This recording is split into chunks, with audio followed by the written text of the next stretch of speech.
Two my channel once again. আজকে একটু অন্যরকম topic. West Bengal state budget 2025 প্রকাশিত হয়ে গেছে এবং এখানে দুটো বিষয় নিয়ে আলোচনা করব। এক, ডিএ নিয়ে, যারা পার্মানেন্ট স্টাফ বা পার্মানেন্ট টিচার। যেহেতু আমরা এডুকেশন রিলেটেড সমস্ত কিছু আলোচনা করি, তাই এটা অবশ্যই আলোচনা করতে হবে এবং সেটা এডুকেশন নিয়ে। বাজেট যে প্রকাশিত হয়েছে তার এডুকেশন দিকটা নিয়ে আলোচনা করি। যারা পার্মানেন্ট টিচার বা সমস্ত সরকারি টিচারদের কিন্তু আমরা জানি 4% হিসাবে ডিএটা বেড়েছে, 4%।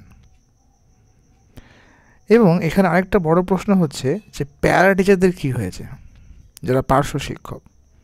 দুঃখের ব্যাপার, এবারও কিন্তু তাদের কোনো সুরাহা বা বেতন বৃদ্ধি হয়নি, বা ইনক্রিমেন্ট যাই বলুন বা স্যালারি, সেটা কিন্তু বৃদ্ধি হয়নি। কিন্তু পার্মানেন্ট যারা রয়েছেন তাদের কিন্তু 4% হিসাবে ডিএটা বেড়েছে। এবং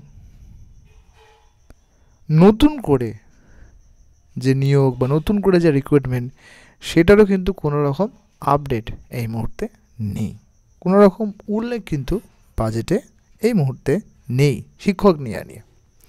এবং এটাই কিন্তু সবথেকে বড় চিন্তার বিষয়, যে পরবর্তীকালে এসএলএসটি আদৌ হবে কি না।